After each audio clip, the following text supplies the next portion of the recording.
Ico is the PS2 game where you run around an old castle while holding hands with a glowing magical girl and fending off shadow demons that yank her into dark shadow portals.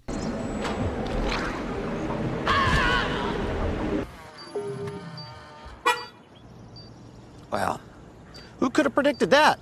It's a pretty cool game. But how and why does Ico actually work? What's the thing that keeps making people come back? Well, I think it's actually two things. First, there's understanding that Ico's whole existence is built around one particular phrase, designed by Subtraction. Its goal is to gut superficiality to focus on the raw center of the experience, like one of those cakes with the stuff in the middle. In taking out various elements like a heads-up display, menus, and anything that distinctly makes the player feel like they're playing a game as opposed to partaking in something hyper-real, immersion is increased, as well as the ability to engage with the piece emotively. At least that's the intention. However, this design also has nowhere to hide if you aren't in tune with what it's trying to do. Ico is naturally quite an abstract game in how it presents its world and mechanics. Nothing is explained to you in-game, there aren't any tutorials or messages to read that guide you through. The only menu you'll often interact with is the save screen, but even this is designed to get you out of it as soon as possible. Nothing here is meant to distract you from the premise at play.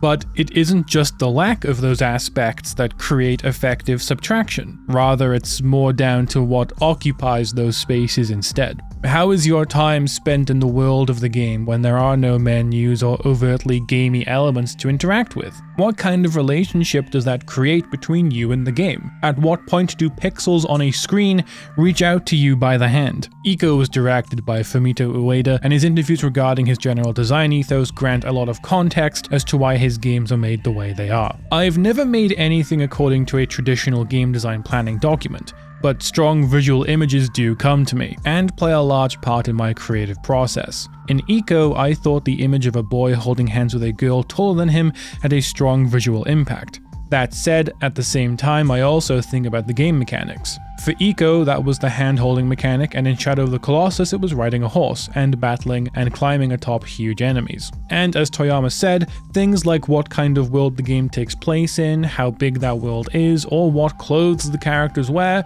all take a back seat to the functionality and consistency of the game mechanics. After that is dialed in, I look at the aesthetic ideas we've come up with and select the best ones. Ico's development process was iterative like any other, but the team seems to have had a very solid idea of what they wanted to put together by the end. And with Uehara at the helm, there was a clear focus on building a level of visual immersion alongside game mechanics that worked really well. And designed by Subtraction was a core tenet among these. Subtraction in itself, though, is kind of hard to define as far as figuring out when it's actually in play. Yes, it essentially means stripping out things that don't matter, but how do you know what will and won't matter to the breadth of the experience? What if gutting out elements of the UI confuses players to the point that they aren't having fun anymore? If your aesthetic and thematic goals are too simplistic, how are players meant to form a link with what's on screen? I don't think that a lack of certain elements automatically constitutes a game as designed purposely through Subtraction.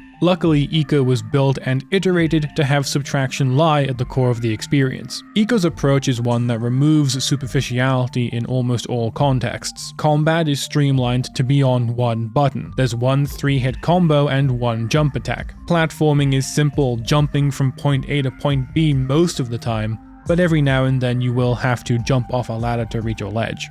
Puzzles are usually solved by moving a box to a place for Yorda to clamber onto, or opening up other elements of the environment that Yorda can navigate so that we can move on to the next area. There aren't keys to find, there's not really any backtracking, and there aren't any obvious systems at play to inform you that you are in fact consuming a video game. Obviously you are. You know you are, but the game does its best to not bring that fact up. Not because it's ashamed of being a video game, but so that the interactive elements remain at the forefront, and so intuition and curiosity in the 3D space becomes the core motivator, trust.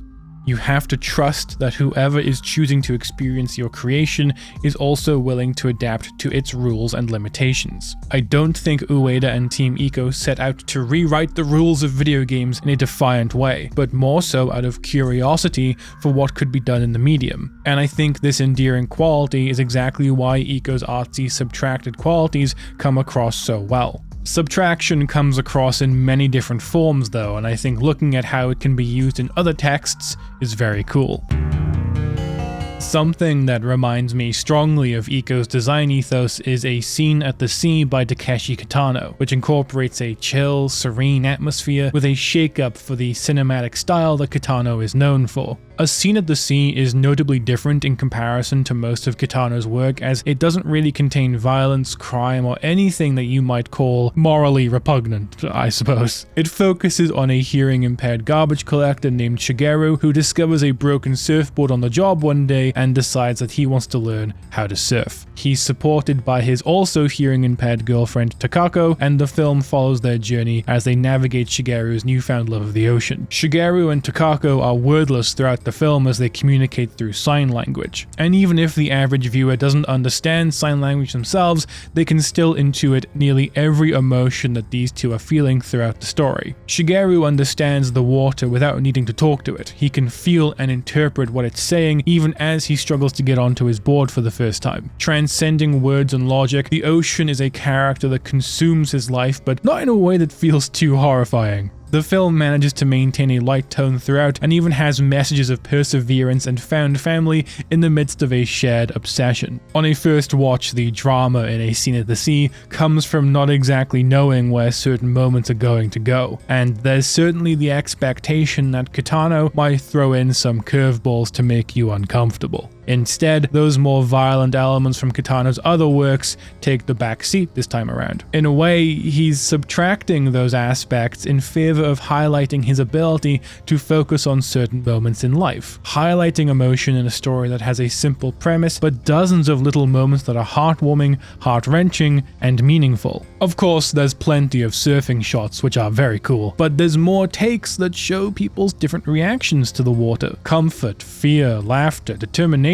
All of these feelings are etched into all of these characters, even in Shigeru, who stays stone-faced for most of the story, but is admirable in his determination to ride the waves. Feeling and emotion to match the rawness of the sea, that's what A Scene at the Sea focuses on capturing. The sheer scale of the ocean and the potential freedom it promises are what captivates everyone in the film, and in that sense, Ico uses its own sense of scale in a pretty similar way. I see a lot of parallels in the pairings of Ico and Yorda and Shigeru and Takako, for one being their lack of verbal communication and the way that both pairings balance each other out perfectly. I wonder if A Scene at the Sea inspired Uehara at any point in making Ico, because I do see a lot of similarities here the more I think about it. Another great example of subtraction, if one of a very different tone, is Mamoru Oshii's Angel's Egg, which lacks an abundance of dialogue and world building and instead has you partaking in interpretation. Angel's Egg offers no answers about the questions it puts forward, nor does it waste much time in trying to convince you of any lessons or allegories. In 70 minutes, a story about rebirth, dying worlds, and dreams unfolds. There are messages and symbols baked into the world, but in chasing their meaning and looking for an objective answer, you may well be doomed to wander for eternity. Almost in opposition to Angel's Egg and its alien world, Ico strives to create one that feels so achingly familiar. Maybe you saw it in a dream or went somewhere similar as a child. Certain moments seem handcrafted to get you to remember something you've long forgotten. Thoughts and feelings for a world that never existed in the physical sense but occupies space in your brain all the same. In subtracting and stripping out the superfluous, Ico allows you to inhabit this world without needing to understand its rules and regulations. Lore, history, and the past don't really matter because all you have is this moment right now. Subtraction takes things out so the player may sit right alongside the characters on screen and join them for the adventure without having to worry about too much information. You may not like it, but this is what peak confrontational vibes-based media looks like, and there's not a fucking thing you can do about it. Like I said earlier, I don't think that the absence of certain elements automatically create a game that is subtractive, but I do think there are examples of games out there that get most of the way along. One that I like to think about in regards to all this is Metroid 2: Return of Samus, a game that has a pretty cool vibe about it. Unlike a lot of other Metroid games that have a focus on exploration, item gathering, and a certain element of power fantasy, Metroid 2 is almost entirely rooted in hunting down Metroids. You still do explore and gather upgrades, but with the express goal of hunting down your enemy. Metroid 2's atmosphere is a lot more oppressive than most Metroid games though, due to the tighter camera that makes compact caves feel even smaller, as well as the Metroids themselves that evolve through different stages of their life cycle and surprise you with new abilities. While your role in the game is as the hunter, you can't help but feel like the hunted all the same. The tone balances on a knife edge between power fantasy and sci-fi horror that makes it stand out in a particular kind of way. It's not necessarily any more or less subtractive than the first Metroid game, but due to the limitations of the Game Boy, it ends up making a ton of interesting decisions that line up with the subtractive design ethos. And while you can play this with color through various means, there is something about the original monochromatic color palette. It transforms the game into feeling like something that Metroid hasn't ever been since this point in time. It squashes down that power fantasy feeling even more, where Samus's bright suit ends up morphing with the world around her and swallowing her up in its void. It makes this alien world feel even more unknown and unpredictable because you can't help but imagine what's out there and what it really looks like beneath the black and white. I think a lot of horror games approach an idea of subtraction too. Of course, most of them will feature plenty of gamey elements too. The brunt of the experience though is based on moments that ground you to the floor of that world space. Wandering through halls and streets without much in the way of a heads-up display or information to guide you through. In moments like these, pulling up a map is still a grounded aspect of the experience, and using it to navigate your way through an environment should, in theory, ground you even more in the space. But one of my favorite moments to do with this sort of thing is at the end of Silent Hill 1. Where Harry finds himself in a place called Nowhere or Unknown. Before this point, you're likely to constantly use the map to navigate the world and figure out where to go next. Except this part of the game has no map at all. That's because it's a jumbled up series of rooms from across the game that don't necessarily make much sense to be connected in this way. That safety net of the map, this trusty tool that the game encourages you to constantly check, is taken away from you at the very end. Thinking about subtractive and connecting elements like this, though, makes me realize that I connect this idea with the horror genre mostly, a genre that often relies on making you feel scared or anxious yet still intrigued to see a little more. Subtraction in these kinds of games is used to allow your feelings to take place of elements that would otherwise prove distracting. Menus are there to perform the game's specific necessities as required, but when it comes time to press forward, open that door or ready a weapon, that's all down to you. For Eco then, what do the subtractive elements actually add to the game?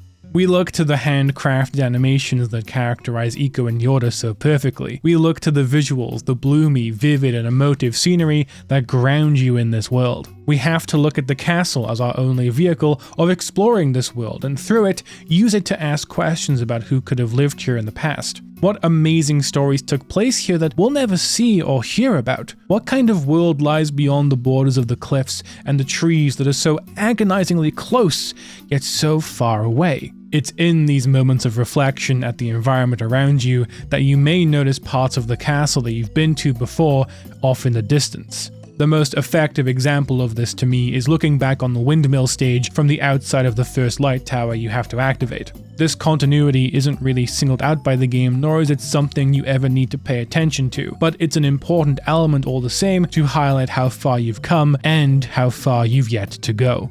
This castle on this tiny island is a prison, and every step you take reminds you of that fact, no matter how close the cliffs in the distance may be. I don't think the benefits of subtraction lie in a lack of detail creating an abstraction, but rather that it shifts focus, aesthetically, to significant aspects that might otherwise get lost in translation if the approach was noisier. In this instance, the environment speaks for itself and tells its story through what you see with your eyes. FromSoft's games like Demon Souls and Dark Souls, and frankly most of that developer's catalog from the last 30 years, follow in similar footsteps. And it's why those worlds capture people so effectively, I think. It also helps that Ico's mold isn't one that feels too hard to understand. 3D puzzle platformers aren't necessarily complicated as far as genres go for most players. And I feel like the simplified approach that Ico takes with its mechanics helps even people who don't play many games to understand what the overarching goal is. But I think Ico's true strength in terms of Subtraction lies entirely with Yorda. She is the heart and soul of this game, and if the player does not form some kind of connection to her by the end, then the fabric of the game shatters into a million pieces. Nearly every single moment you don't spend with Yorda is consumed with the thought of her safety. Because outside of falling to your death, her capture is the only way to enter a fail state. In combat, you cannot die at the hands of enemies, which makes sense since they're just sort of shoving you back. The shadow creatures really do not care about Ico at all and do all they can to get to Yorda. Failure comes in two distinct flavors then, either by screwing up the platforming or by letting Yorda get taken away. Giving both characters their own unique form of fail state is another element of Subtraction if you think about it, of simplifying your goals so that you at most have two things to worry about keeping track of. What this kind of focus does is relieve pressure. If you had to worry about health bars and resources and maybe keys to open doors, your relationship with this world would feel different. You would have more walls to bash against, which has the potential to divert focus away from the theme of connection. Simpler objectives also open the game up to a wider audience, which isn't always a bad thing when the experience has been designed with that in mind. Sacrifices have not been made to the vision of Ico because nearly every aspect that exists within it is purposeful. Ico's level design relies on context clues, and the game never explicitly teaches you what those context clues are, though they are pretty simple for the most part. Like a bomb with a massive fuse next to a cracked pillar, if only there was a flame nearby for our wooden stick. Oh wait, there it is.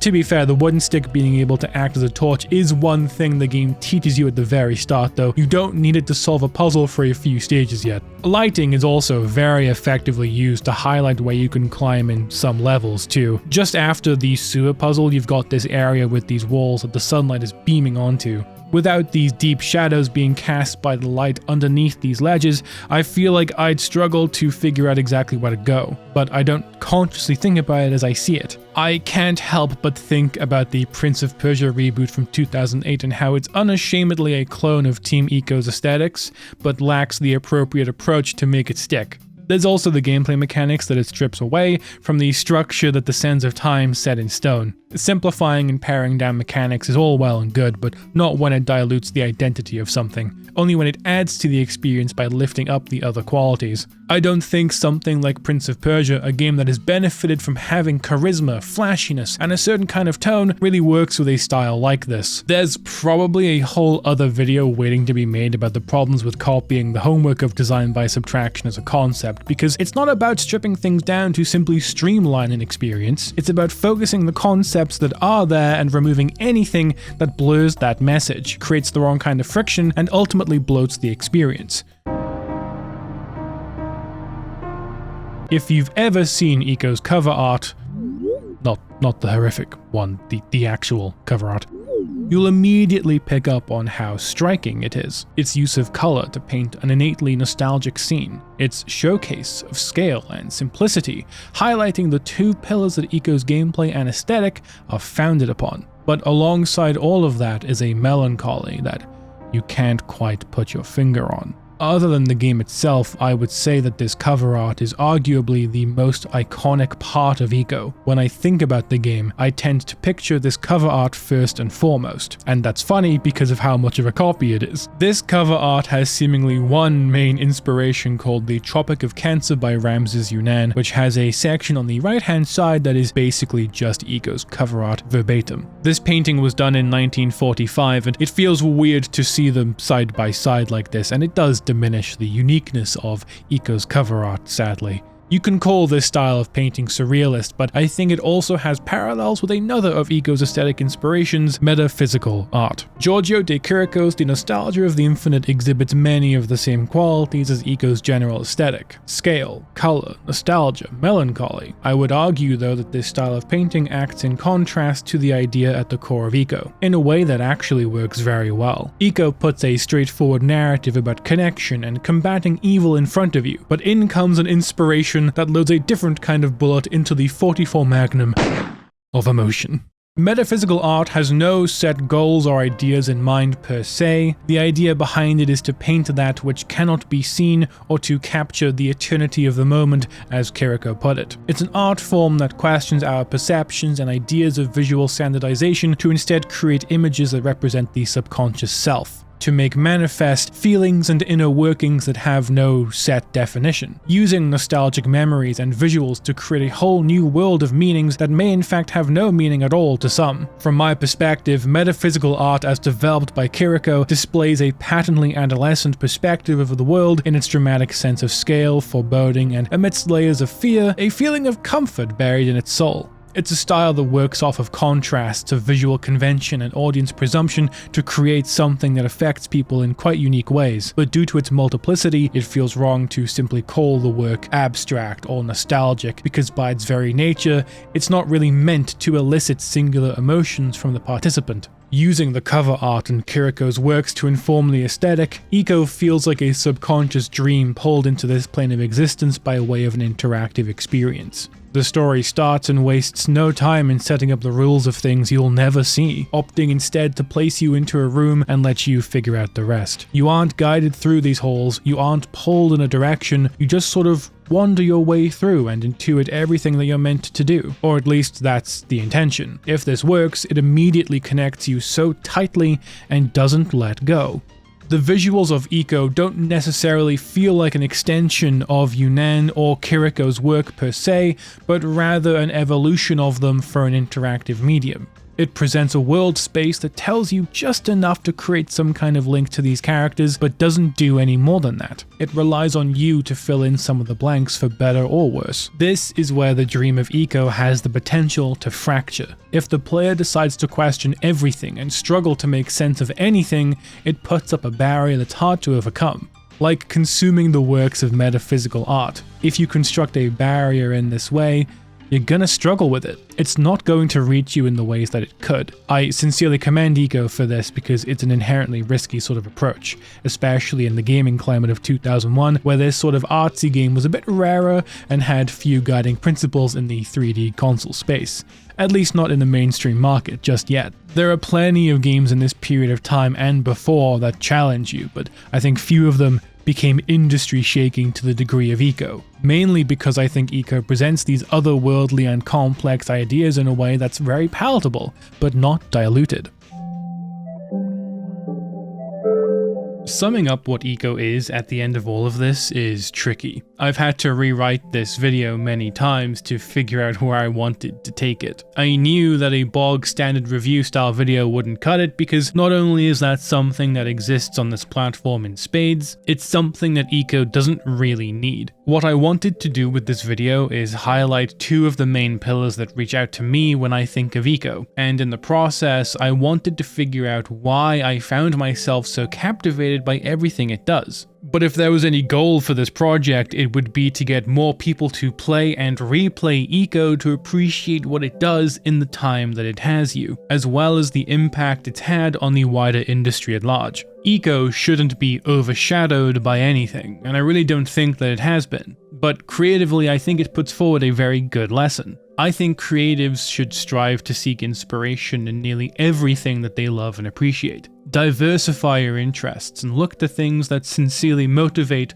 or elucidate emotion. Fold in those crazy ideas and tie them together with strong thematic purpose to elevate all those characteristics. Iko proves that you can tie together so many interesting concepts and ideas that may seem simple on paper during the experience, but have so much more to say on reflection. Thank you for watching this video, and I would like to give a special shout out to Transwitch Sammy and The Crawl for supporting the channel through Patreon and YouTube membership. I'm currently thinking of ways to add more value to these memberships, but in the meantime, if you want to support the channel, this is the best way to do it. Thank you very much.